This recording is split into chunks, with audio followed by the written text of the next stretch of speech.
राष्ट्रपति भवन, जहां की भव्यता और गरिमा राष्ट्र की आत्मा और आत्मीयता की पहचान बनकर दमकती है, जहां राष्ट्र के सर्वोच्च सम्मान का गौरव बसता है। ये है वही राष्ट्रपति भवन जहां हमारे देश के नायकों को सर्वोच्च सम्मान के साथ राष्ट्र करता है सलाम।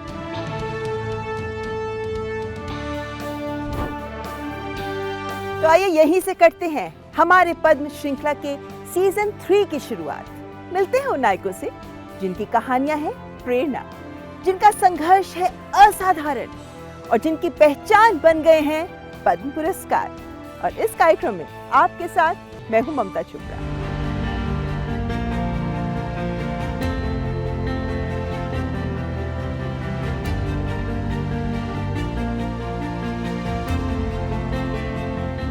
हम यहाँ पहुंचे हैं दिल्ली के क्राफ्ट म्यूजियम में, क्योंकि आज के इस एपिसोड में हम आपकी मुलाकात करवा रहे हैं तमाम उन कला साधकों से जिनकी हर सांस में बसती है कला, जिन्होंने तमाम मुश्किलों में भी अपनी परंपराओं का साथ नहीं छोड़ा और जिन्होंने अपनी विरासत को अगली पीढ़ियों तक पहुंचाने का संकल्प भी निभाया, ताकि हमारी संस्कृति और हमारी विरासत इतिहास के हर दौर में जीवंत रही है और आगे भी यूं ही रहे और हमारी आने वाली पीढ़ियां अपनी जड़ों से यूं ही जुड़ती रहे।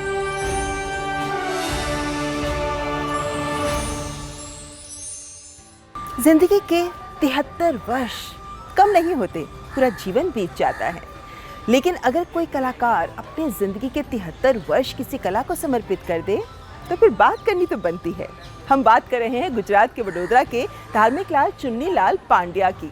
माण भट्ट कला को इन्होंने दिए हैं नए आयाम। 94 वर्ष के हैं वे आज, लेकिन 73 वर्षों तक इस कला को उन्होंने अपने पसीने से सींचा है। उनकी आवाज़, लय, सुर, उनकी प्रस्तुति यही एहसास कराती है कि कोई भी कहानी सिर्फ शब्दों की गाथा नहीं होती है, बल्कि हमारी संस्कृति की संवाहक होती है। उनके प्रयासों के लिए उन्होंने हासिल किया पद्मश्री का सम्मान।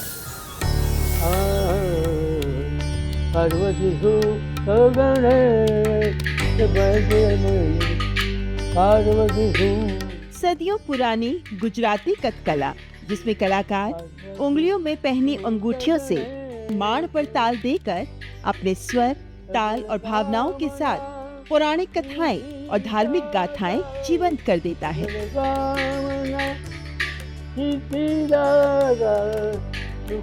ये है माण भट्ट लोक कला।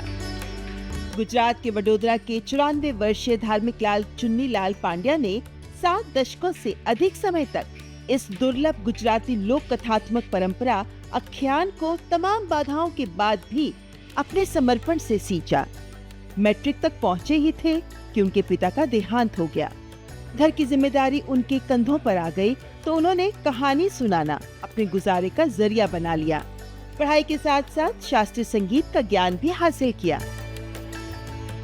मेरी सफल शुरुआत हुई मेरे पिताजी से। जब मैं अभ्यास करता था तब मेरे पिताजी तो बड़े मानभट्ट थे उस समय में, और उनकी कीर्ति भी गुजरात में थी। तो मैं छोटी उम्र से उनके साथ में जाता था। वो महाभारत की कथा सुनाते थे रात को, जब गर्मी के दिन थे तो छोटी छोटी पोल में और कोई समाज में मैं जाता था। तो तब से मुझे प्रेरणा मिल गई। गणपति महाराज का स्मरण करके मैंने पहले छोटे छोटे पोल में, खास करके हारमोनियम से मैंने कथा शुरू की। धीरे धीरे मुझे महाभारत में आनंद आया। लगभग 10 साल तक मैंने महाभारत की कथा बड़ौदा की सारी गलियों में सुनाया। रामायण, महाभारत और पुराण जैसे महाकाव्यों की कथाओं के साथ साथ अपने आख्यानों के माध्यम से नारी सशक्तिकरण, पर्यावरण संरक्षण और व्यसन के खतरों जैसे विषयों को आवाज देकर उन्होंने इस पारंपरिक कला रूप को सामाजिक शिक्षा का माध्यम बना दिया। गुरु ब्रह्मा गुरु विष्णु गुरुदेवो महेश्वरः। माण भट्ट परंपरा को आगे बढ़ाने वाले एकमात्र कलाकार धार्मिक लाल पांड्या ने आख्यान पर कई पुस्तकें लिखी और युवा पीढ़ियों को भी प्रशिक्षित किया। हम रुलाते भी है, हंसते भी है और सबको ज्ञान भी देते हैं। इसलिए आप पूछो तो उसका जवाब यही है कि समाज के ऊपर बड़ा हम बोलते बोलते भाव विभोर भी हो जाते हैं। माता बिना सुनो संसार, माता विना दे तो अवतार, गोड़ विनानो मोरो कंसार, माता विनानो सुनो संसार। जब हम गाते थे जितनी भी स्त्रियाँ उनकी आँख में आंसू थे। गुरु साक्षात परब्रह्म तस्मै श्री गुरुवे नमः।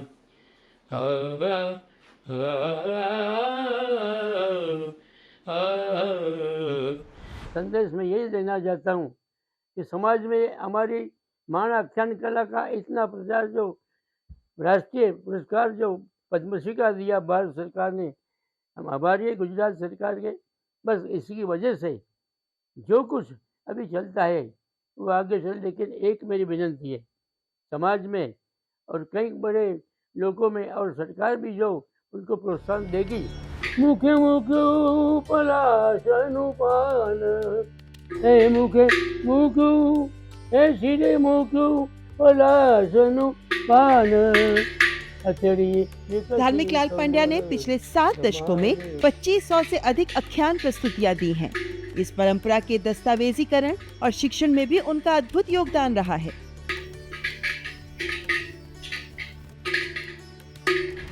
बचपन से गुरुजी के साथ प्रोग्राम में लाइव साथ में हम संगत करते थे। जैसे मैं ताल का करता था, मेरा भैया हारमोनियम में। अभी तक हम संगत करके जो भी हमको ज्ञान लेना था वो माण कला का, वहाँ स्टेज पर से हमारी यूनिवर्सिटी थी। कोई स्पेशल क्लास नहीं था उस समय में। अभी तक भी दादाजी का एक नैतिक सिद्धांत है, उसने अभी जो हमारी जो माण कला है उसका कभी बिक्री नहीं किया है, उसी का कोई चार्ज नक्की नहीं किया है। ये जो कला है पुरातन मतलब मध्यकालीन युग से चली आ रही, वो परंपरा आगे भी चलती रहेगी। मुझे स्वामी सुख सौकापो हृदय वसो हमें, पार्वती सुसगुणी। ऐसे युग में जहां मौखिक परंपराएं तेजी से लुप्त हो रही हैं, पांड्या के प्रेरक प्रयासों को मिला है राष्ट्रीय सम्मान। माण भट्ट कलाकार धार्मिक लाल चुन्नी लाल पांड्या को पद्मश्री के पुरस्कार के लिए बहुत बहुत बधाई।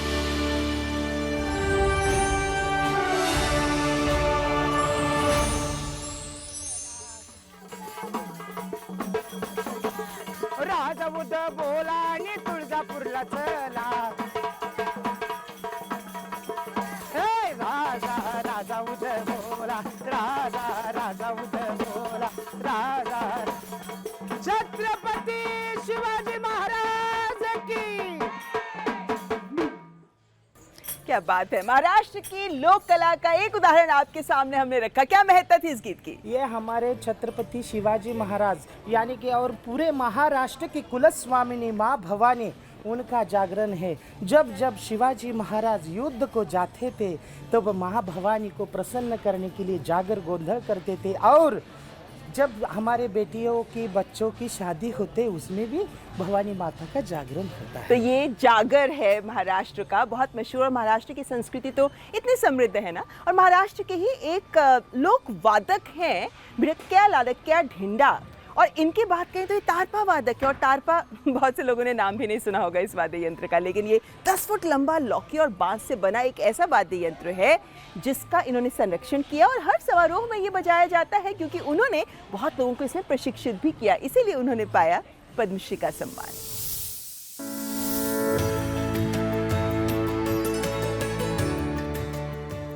महाराष्ट्र के पालघर की धरती से उठती एक साथ की भरी धुन,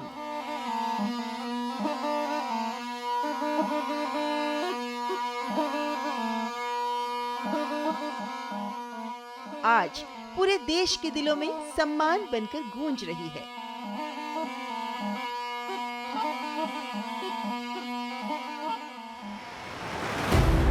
ये कहानी है सुदूर जवार के एक छोटे से गांव में रहने वाले 92 वर्षीय वरिष्ठ आदिवासी तारपा वादक भिकल्या लाडक्या ढिंडा की, जो 10 वर्ष की उम्र से ही बांस और लौकी से बने इस पारंपरिक वाद्य यंत्र तारपा को बजाते आ रहे हैं। ढिंडा का जीवन संघर्षों से भरा रहा, लेकिन उनकी कला हमेशा उनकी पहचान बनी रही। करीब 400 वर्ष पुराने अपने पूर्वजों से विरासत में मिली तारपा वादन कला को उन्होंने अपने सुरों से जीवित रखा। पूजा, त्योहारों और हर सामाजिक अवसर पर उनका तारपा सिर्फ एक वाद्य के तौर पर नहीं बजता, बल्कि मानो पूरी आदिवासी संस्कृति की आत्मा बोल उठती है। आता माझा 7-8 फुट माझा तारपा है। मेरा तारपा लगभग 7-8 फुट लंबा होता है। मैंने अपना एक तारपा दिल्ली में अधिकारियों को समर्पित किया था। मेरे लिए ये वाद्य सिर्फ एक वाद्य नहीं, बल्कि मेरा देवता है। निवनात आलो, ते माझा दैवत आहे। भूक लागायचा तर विश्रांती म्हणून बचपन में कई कठिनाइयां आई। कभी गाय चराने जाता था, कभी जंगल में भटकता था। माँ मुझे खाने के लिए एक रोटी देती थी। भूख लगती थी तो कभी खेत से ककड़ी खाकर पेट भरता था, लेकिन मैंने तारपा कभी नहीं छोड़ा। आणि मग थोडा आराम मिळाला, मग तरी तारपा मी सोडून नाही दिला।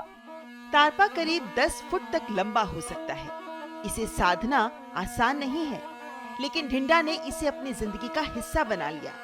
उनके सुरों में गांव की मिट्टी की खुशबू है, परंपरा की गहराई है और एक ऐसी सादगी है जो सीधे दिल को छू जाती है।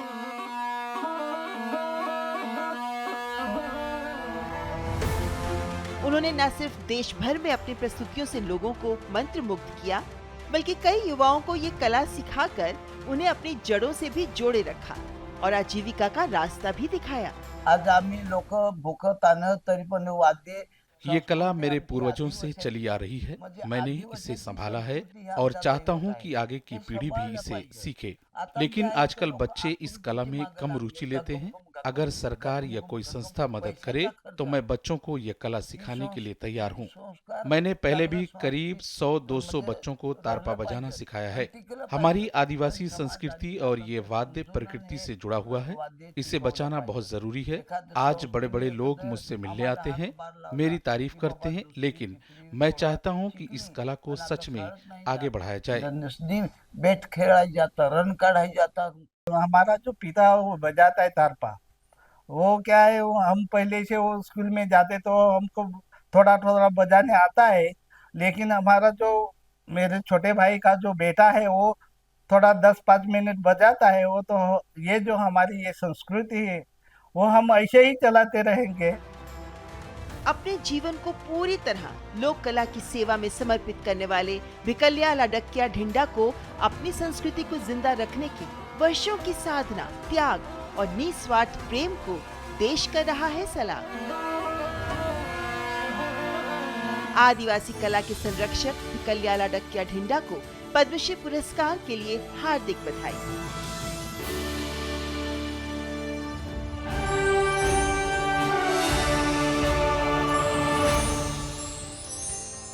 वाकई प्रेरित करता है इन कला साधकों का कला के प्रति समर्पण। यहाँ रुकेंगे एक ब्रेक के लिए। ब्रेक के बाद हाजिर होंगे। आप देखते रहें हमारे पद।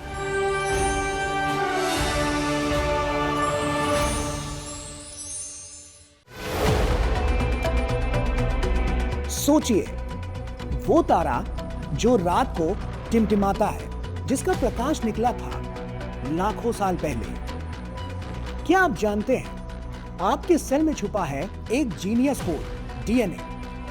क्या कभी सोचा है कि आपका दिल धड़कता है कैसे? विज्ञान सिर्फ किताबों में नहीं है, यह है आपके आसपास। जानिए वो कैसे जो हर क्या के पीछे छुपा है। आपकी साइंटिफिक सोच को देगा एक नया स्पार्क जो खोलेगा एक नई दुनिया का दरवाजा। वो है साइंस स्पार्क।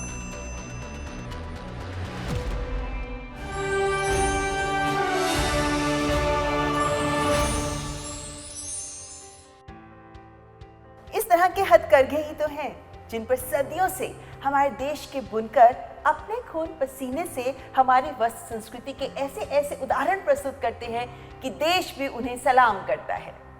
ऐसे ही एक बुनकर भाई हैं हमारे उड़ीसा के कटक जिले के शरद कुमार पात्र, जिन्होंने 6 दशक अपनी जिंदगी के समर्पित कर दिए इक्कत वस्त्र कला के संरक्षण में। उन्होंने 100 से ज्यादा बुनकरों को इसमें प्रशिक्षित भी किया और 50 से ज्यादा शेड्स भी उन्होंने तैयार किए। और उनका जो अनुपम योगदान रहा है इक्कत वस्त्र परंपरा को सहेज कर आगे बढ़ाने में, उसी के लिए उन्होंने हासिल किया है पद्मश्री का सम्मान।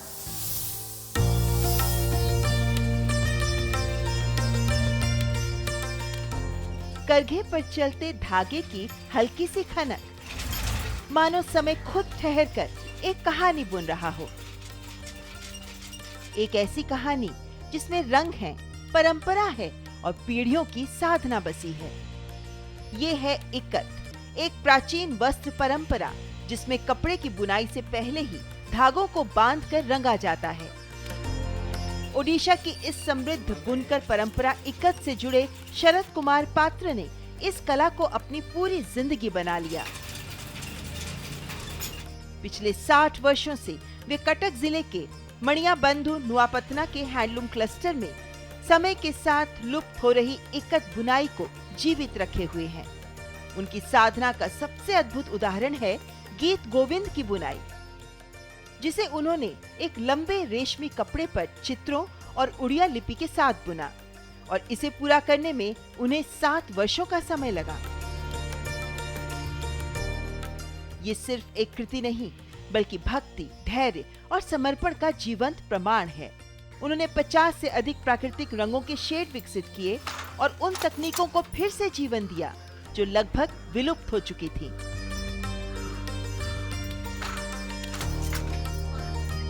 समस्त जगन्नाथमय, कारण समस्त हमारे क्षेत्र में सभी जगन्नाथ जी के भक्त हैं। मुझे गीत गोविंद काव्य बनाने में 7 साल लगे। हमारे परिवार और गांव में सभी लोग जगन्नाथ जी के लिए गीत गोविंद के अंगवस्त्र बनाते हैं। कंसारी रपि संसार वासना बध श्रृंखला राधा माधव हृदय तत्याज ब्रज सुंदरी। उनके हाथों से बने सूती और रेशमी साड़ियाँ, धोती, दुपट्टे और वस्त्र देश भर में सराहे जाते हैं और भगवान जगन्नाथ के मंदिर में भी अर्पित किए जाते हैं। लेकिन उनकी सबसे बड़ी पहचान सिर्फ उनकी कला नहीं, बल्कि वो विरासत है जिसे उन्होंने आगे बढ़ाया। शरद कुमार पात्र का मानना है कि इस कला को बनाए रखने की जिम्मेदारी अब नई पीढ़ी की है और उन्हें इसे संजोकर आगे बढ़ाना चाहिए। उन्होंने 100 से अधिक बुनकरों को प्रशिक्षित किया, जिनमें से कई आर्थिक रूप से कमजोर वर्ग से थे।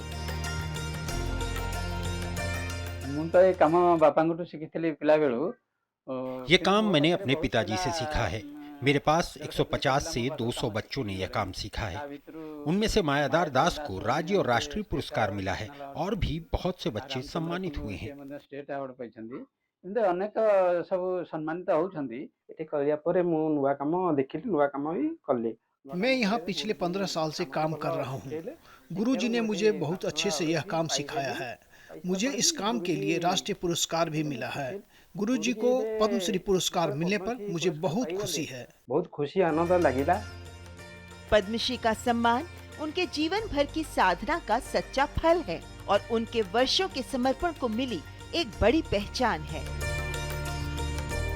बहुत पर्यटक तो आसुचंदी, देश विदेश सब आसुचंदी। यहाँ पर देश विदेश से लोग हमारी कला देखने आते हैं। मैं सरकार से आग्रह करता हूँ कि यदि हमारी कला को प्रोत्साहन दिया जाए तो यह कला और आगे बढ़ेगी।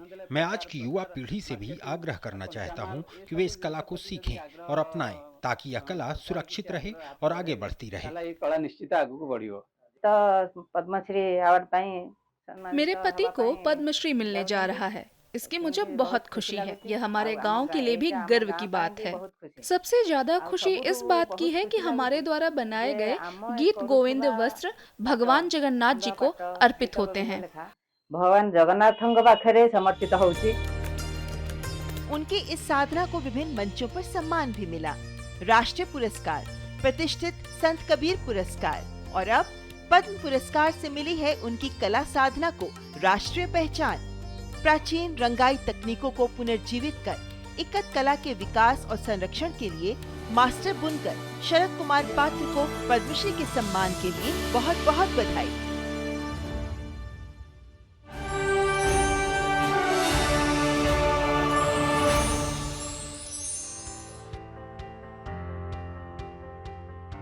जब भी इस तरह के ग्रामीण परिवेश में आते हैं तो लोक कलाओं की सुर लहरियां मानो अपने आप ही कानों में घुलने लगती हैं। और ऐसे ही राजस्थान के जैसलमेर के एक वाद्य कलाकार हैं तगाराम भील, जो बजाते हैं अलगोजा। नाम सुना है कभी? नहीं ना? लुप्त प्राय था ये वाद्य, लेकिन उन्होंने इसे लुप्त होने नहीं दिया। सोचिए, 10 साल की उम्र से बजा रहे हैं वे अलगोजा।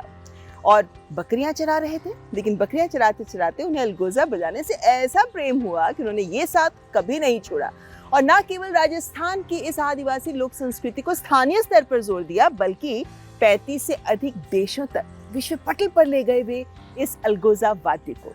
इतने गहरे प्रयास थे उनके कि उन्होंने हासिल किया पद्मश्री का सम्मान। राजस्थान के रेगिस्तान में जब हवाएं रेत को छूती हैं, तो उनमें कहीं दूर एक मधुर धुन सुनाई देती है। ये धुन है अलगोजा की।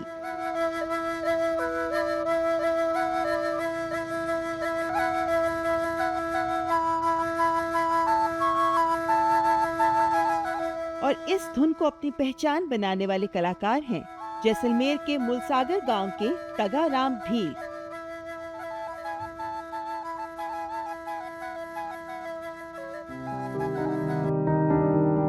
बचपन बड़े ही संघर्षों में बीता। परिवार की आर्थिक स्थिति मजबूत नहीं थी। बचपन में वे बकरियां चराया करते थे। अपने पिता टोपण राम भील को अलगोजा बजाते देख उनके भीतर 11 वर्ष की उम्र में संगीत के ऐसे बीज पड़े कि यही प्रेरणा धीरे धीरे उनका सपना बन गई। अपना वाद्य खरीदने के पैसे नहीं थे तो अपने हाथों से अलगोजा बना लिया। 1981 में जिंदगी ने एक नया मोड़ लिया जब जैसलमेर की कलेक्टर ने उन्हें 15 अगस्त के कार्यक्रम में मंच दिया। तो पहली बार मंच पर मिली सराहना ने उनके भीतर ऐसा आत्मविश्वास जगाया कि उन्होंने तय कर लिया कि अब अलगोजा ही उनका जीवन है।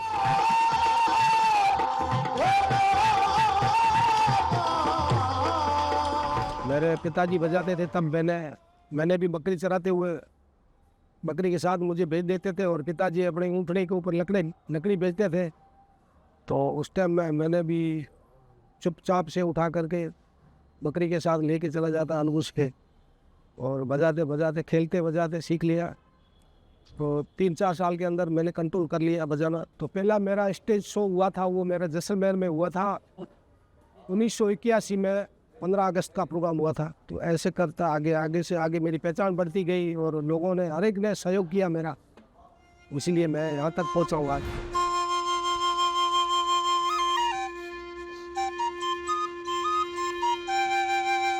आज तगाराम भील न सिर्फ एक कुशल कलाकार हैं, बल्कि अलगोजा सिखाने वाले गुरु भी बन चुके हैं। उनकी धुनें अब गांव की सीमाओं को पार कर देश और विदेश तक गूंज रही हैं। उन्होंने इस पारंपरिक वाद्य यंत्र को विश्व पटल पर पहचान दिलाई और वे अब तक 35 से अधिक देशों में अपनी कला का प्रदर्शन कर चुके हैं।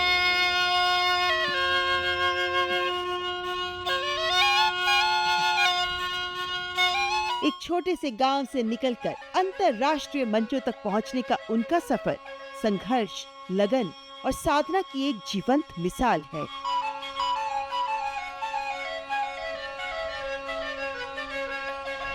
हमारे को तो बिल्कुल ऐसा महसूस हो रहा है कि जब कलाकार जब पूरी जिंदगी प्रयास करता करता थक जाता है, जब ऐसा कोई पद मिल जाता है उससे हमें बहुत ताकत मिल गई है, ऊर्जा मिलती है, तो बहुत अच्छी बात है इसमें। तो मैं तो ये कहता हूँ कि भगवान करे हम हमारे नई जनरेशन के हर युवा ऐसी कलाएं सीखें और अपना नाम कमाए, अपने देश का नाम आगे बढ़ाएं और सबको ये संगीत के ऊपर ध्यान दे के सीखना चाहिए। लोक वादक तगाराम भील की अद्भुत साधना आज भी अलगोजा की हर धुन में सांस ले रही है। लोक संगीत में अपने अतुल्य योगदान के लिए अलगोजा वादक तगाराम भील को पद्मश्री के सम्मान के लिए बहुत बहुत बधाई।